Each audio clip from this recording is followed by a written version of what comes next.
वक्रतुंड महाकाय सूर्यकोटि समप्रभ निर्विघ्नं कुरु मे देव सर्वकार्येषु सर्वदा.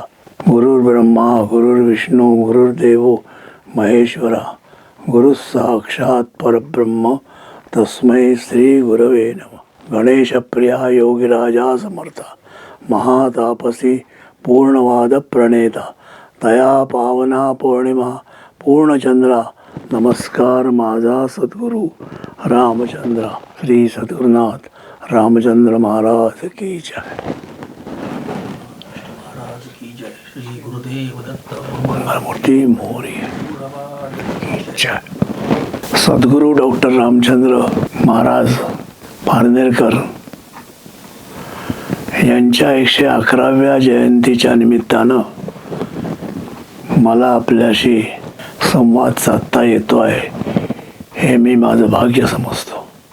गुरुवर्यांना सादर साष्टांग दंडवत घालून व आपल्या सर्वांना या आनंदोत्सवाच्या निमित्तानं आशीर्वाद व अभिष्ट चिंतन करून मी आपल्याशी 2 शब्द बोलू इच्छितो. पूर्णवाद तत्वज्ञान डॉक्टर पारनेरकर महाराजांनी मानवी जीवनाच्या तळमळीनं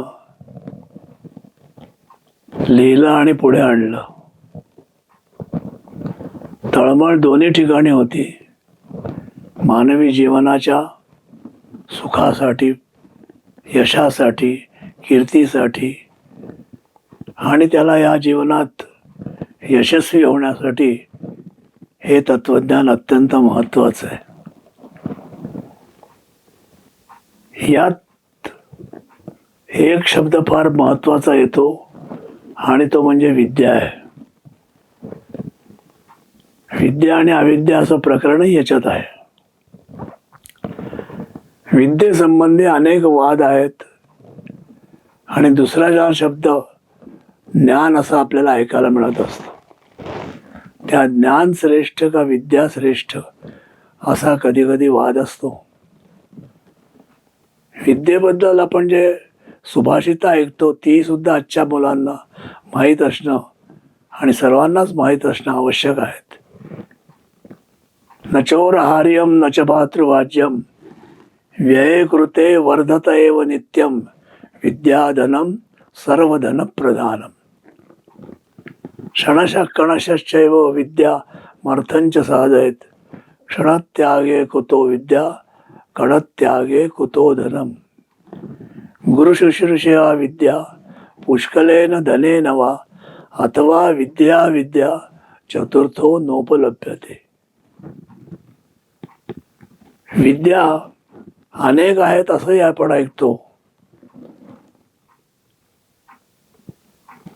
आणि ज्ञान एक आहे. एक ज्ञान आणि अनेक विद्या, तेव्हा सत्य कशाला म्हणावं असा एक प्रश्न जन्माला आला. आणि या अनेकत्वाच्या आणि एकत्वाच्या अनुषंगानं भारतीय तत्वज्ञानाचा खूप विचार आणि प्रवाह गेले शेकडो वर्ष आपल्या देशात चालू राहिलेला आहे. वेदामध्ये विद्येचे 2 प्रकार सांगितलेत. एक विद्या आणि एक अविद्या किंवा परा आणि अपरा.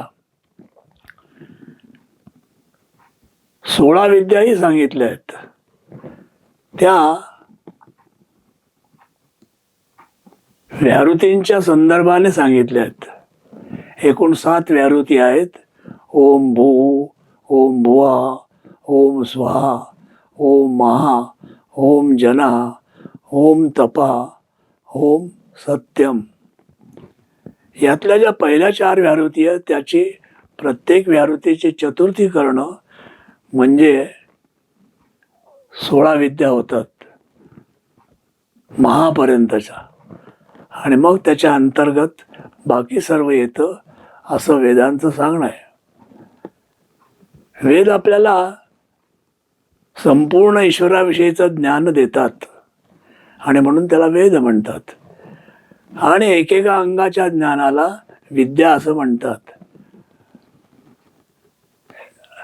अंगाचा विचार केला की विद्या, आणि सर्वांगाचा विचार केला म्हणजे ते ज्ञान. अशी आपण थोडक्यात ज्ञानाची आणि विद्येची भूमिका मांडू शकतो. माणसाने विद्या शिकाव्या, 4 विद्या तरी शिकाव्या असं आपण म्हणतो. विद्या ही गुरुकडनं आपल्याला प्राप्त होत असते आणि ज्ञान हे ज्याचं त्याला होत असतं. ते अंतःप्रेरणेनं ज्ञान कळतं असं आपण म्हणतो. म्हणून त्या अंतःप्रेरणेने कळणाऱ्या ज्ञानाला स्वधर्म असं म्हणतात. तो कुठे ग्रंथांतरी किंवा इतर प्रकारांना सांगता येत नाही आणि कळतही नाही. तो ज्याचा त्याला कळावा लागतो आणि तो कळला म्हणजे त्याला ज्ञान झालं असं साधारण समजलं येतं. पण हा स्वधर्म कसा साधायचा याचा जो विचार आहे तो विद्येनं केलेला आहे. विद्येनं तुम्ही आपल्या स्वधर्माची प्राप्ती करून घेऊ शकता. आणि स्वधर्माच्या प्राप्तीसाठी अनेक विद्यांची गरज असते. इतकंच नव्हे तर पुढे आपण असं पाहतो की जशा 16 विद्या आहेत तशा 64 कला आहेत. विद्येनं भागत नाही तर प्रत्येक कलेचा सुद्धा विचार करावा लागतो.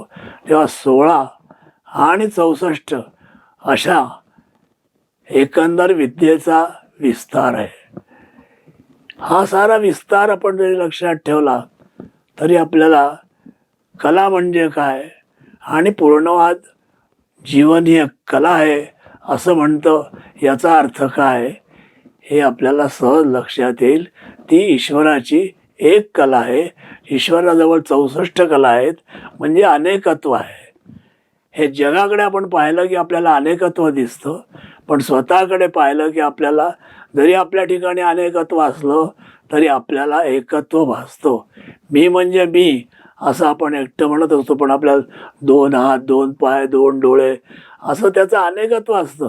आणि आता आपल्याला माहिती आहे की डोळ्याचे डॉक्टर वेगळे, कानाचे डॉक्टर वेगळे, सर्वच प्रकारच्या डॉक्टरांची संख्या अनेक प्रकारानं आहे. तेव्हा एका शरीरासाठी अनेक डॉक्टर असा जर आपण आत्ताचा नियम पाहिला तर एका ज्ञानासाठी अनेक विद्या हाही तर्क तितकाच बरोबर ठरतो.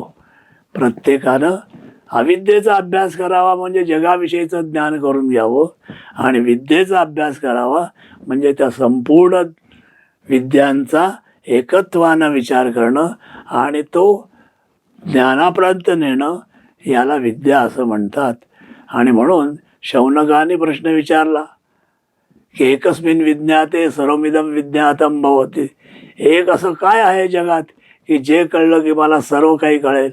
त्या सर्व आणि एक यांचा जो वाद होता हा वाद संपूर्णपणे मिटवणारा जो तत्वज्ञानाचा नवा विषय त्याला पूर्णवाद असं म्हणतात. 1, 2, 3, 4 अशा प्रकारची सुद्धा संख्या तत्वज्ञानात आली. आणि शून्यवाद सुद्धा आला. 1ही नाही, 2ही नाही आणि 3ही नाही, 4 तर काहीच नाही. मग काय तर शून्य असा शून्यवादाचा सुद्धा म्हणजे शून्यापासून ते अनेकत्वापर्यंत संख्यातीत ज्याला असं आपण म्हणतो, इन्फिनिट ज्याला म्हणतो, ते तिथपर्यंतचा हा विषय आहे. विषय खूप मोठा आहे, पण आपण समजून घेण्याचा प्रयत्न करायचा असेल तर आपल्याला गुरुची गरज लागते. गुरु आपल्याला ते मार्गदर्शन करतो आणि आपण विद्येचा अभ्यास कसा करावा, या एवढ्या मोठ्या समुद्रात अवगाहन कसं करावं, कोणची नाव घेतल्याने आपण बुडणार नाही आणि तरुण जाऊ, हा विचार गुरु आपल्याला देत असतो. आणि आपल्या स्वधर्माचा आपल्याकडनं साक्षेपानं आग्रहपूर्वक व्यवहार करून घेतो. आणि तो साक्षेपानं आपण केल्यानंतर आपल्याला त्याचं समाधान लाभतं. आणि हे जीवनाचं समाधान हाच खऱ्या अर्थानं मोक्ष आहे असं आपण पूर्णवादात म्हणत असतो. तेव्हा पूर्णवाद हे आपल्या सर्व प्रश्नांची उत्तरं देतं. कुठलाही व्यावहारिक, सामाजिक, आर्थिक, धार्मिक, आध्यात्मिक, अधिभौतिक, अधिदैविक अशा स्वरूपाचा असणारा प्रत्येक प्रश्न हा पूर्णवादाचा पूर्व पक्ष आहे आणि त्याचं उत्तर हे पूर्णवादाचा उत्तर पक्ष आहे. तेव्हा मला आपल्याला या निमित्ताने असं सांगायचं आहे की महाराजांचे 5 ग्रंथ आहेत, तोंड ओळखीपासून ते संघर्षापर्यंत. तोंड ओळख, परिचय, परिसरात, संपर्क आणि संघर्ष, अशा 5 ग्रंथांचा जर अभ्यास केला आपण तर मला वाटतं आपल्या आजच्या जीवनाच्या ज्या काळात आपण जगत आहोत त्या काळातल्या साऱ्या प्रश्नांची उत्तरं आणि त्याच्यात कसं जगावं आणि जगल्याचं समाधान कसं मिळवावं हा विषय अत्यंत सोप्या पद्धतीनं, कुठल्याही फार कठीण अशा मार्गानं न सांगताना अत्यंत साध्या मार्गानं सांगितलेलं आहे. तेव्हा प्रत्येकानं हे 5 ग्रंथ वाचावेत, नव्हे तर अभ्यासावे. एकदा वाचून हे चालणारे नाही, म्हणून ते लहान आहेत, फारसे मोठे नाही आहेत आणि पुन्हा प्रश्नोत्तराच्या दृष्टीने आहे. तोंड ओळख आणि परिचय हे प्रश्नोत्तर आहेत, तर परिसरात हा 4 खंडात 4 विभागात विभागून पूर्णाचं प्रतिपादन केलेलं आहे. त्याला आपण अधिभौतिक दृष्ट्या म्हणू शकतो. दुसरा जो आहे तो संपर्क आहे, तो आध्यात्मिक दृष्टीने मांडलेला आहे. त्याच्यातही आपल्याला अधिभौतिक, आध्यात्मिक आणि अदैविक असे 3 खंड आहेत. म्हणजे 4 आणि इकडे 3 असे पुन्हा 7. आणि आपल्याला त्याच्या पुढला ग्रंथ जो आहे तो आहे संघर्ष. तो जर आपण पाहिला तर आपल्याला एका ग्रंथात काळसापेक्ष असा सारा अभ्यास आणि कामाचा विश्वास, या काळात आपण काम कसं करू शकतो आणि आपलं केलेलं काम यशस्वी होऊन ते जगाच्या आणि आपल्याही भल्याला कारण होईल असा विचार या ग्रंथात दिलेला आहे. तेव्हा मला असं वाटतं आपण ही सर्व जर अभ्यासाची भूमिका स्वीकारली आणि महाराजांचे जे अभंग आहेत त्याच्यातून आपण त्या अधिक करमणुकीच्या दृष्टिकोनातून, साध्या दृष्टीतून, गायनाच्या दृष्टिकोनातून, मनोरंजनाच्या दृष्टिकोनातून फार मोठे सिद्धांत पण अत्यंत सोप्या पद्धतीनं, जसं आपण शास्त्रीय संगीत ऐकतो आणि त्याच्यातून एखादा संदेश आपल्याला मिळत असतो, आपण एखादं मोठं काव्य वाचत असतो, खंडकाव्य वाचत असतो आणि त्याच्यातून जसा आपल्याला एक निश्चित असा निर्वाळा मिळत असतो, तसा या 21 अभंगातून आणि 28 आर्येतून आपल्याला प्राप्त होऊ शकतं. मला वाटतं एवढं साहित्य जर आपण आत्मसात केलं, सतत आपल्या चिंतनात, अभ्यासात ठेवलं, तर ज्याला जो मार्ग स्वीकारायचा असेल, कोणी कोणचा मार्ग स्वीकारावा याचं मार्गदर्शनसुद्धा आपोआप मिळून त्या मार्गात तो ईश्वरापर्यंत म्हणजे यशापर्यंत पोचेल अशी माझी पूर्ण खात्री आहे. डॉक्टर पारनेरकर महाराजांचे ह्या दृष्टीने आपण कितीही उपकार मानले तरी ते थोडेच होतील, कारण त्यांनी अत्यंत थोडक्या शब्दात आपल्याला आपल्या साऱ्या जीवनाच्या वास्तवतेचे ओळख करून दिलेली आहे. उभय पद्धतीनं ओळख करून देणारे एकमेव एक तत्त्वज्ञानातली रीत आहे आणि त्याचं नाव आहे सब्जेक्टिव्ह आणि ऑब्जेक्टिव्ह पद्धतीनं, आणि त्याचं नाव दोन्हीचं मिळून एक नाव त्याला दिलं. त्याला स्वरूप संबंधाची रीत असं त्याला म्हटलं. आणि या रीतीने जीवनाचे सारे प्रश्न, सारे कोडे, सारे जीवनात येणारे अडथळे आपल्याला सोडवता येतात असा माझा स्वानुभव आहे. आणि म्हणून मी तुम्हाला आग्रहाने सांगतो की तुम्ही अशा पद्धतीनं जर एवढ्याच साहित्याचा जरी अभ्यास केलात तरी तुम्हाला तुमचा अधिभौतिक, आध्यात्मिक आणि अधिदैविक अशा तिन्ही जीवनाच्या पक्षात, ज्याला universal ego, self and personality असं म्हणतात, या तिन्ही विभागात प्रतिष्ठा आणि समाधान प्राप्त होऊन तुम्ही इतरांच्याही जीवनात सहभागी होऊन त्यांना सुख देऊ शकता. आणि तुकाराम महाराज म्हणतात, तो अवघाची संसार सुखाचा करीन, आनंदे कोंदीन त्रिभुवद, हे म्हणणं आपल्याला सार्थ पटू शकतं. पूर्णवादही आनंदाचाच विचार करतं, पूर्णवादही याच पद्धतीनं विचार करतं. आणि म्हणून मला असं वाटतं की आज आपण सर्व भाग्यवान आहोत की संतांनी, ऋषिवर्यांनी आणि आपल्या परंपरेने पूर्व तत्त्वज्ञानाने जे काही सांगितलं ते अतिशय सोप्या भाषेत आपल्याला प्राप्त झालेलं आहे. याबद्दल आपण आनंद व्यक्त करून डॉक्टर पारनेरकर महाराजांचं सतत चिंतन करून त्यांच्याबद्दल कृतज्ञता व्यक्त करणं एवढंच आपलं काम आहे. आपण त्यांच्याबद्दल आज कृतज्ञता व्यक्त करू. ईश्वराने त्यांनी आमच्यासाठी पाठवलं असा भाव अंतःकरणात ठेवून त्या ईश्वराबद्दलही आपण कृतज्ञता व्यक्त करून आपला हा विषय आपण या ठिकाणी संपूर्ण करू शकतो. जय पूर्णवाद.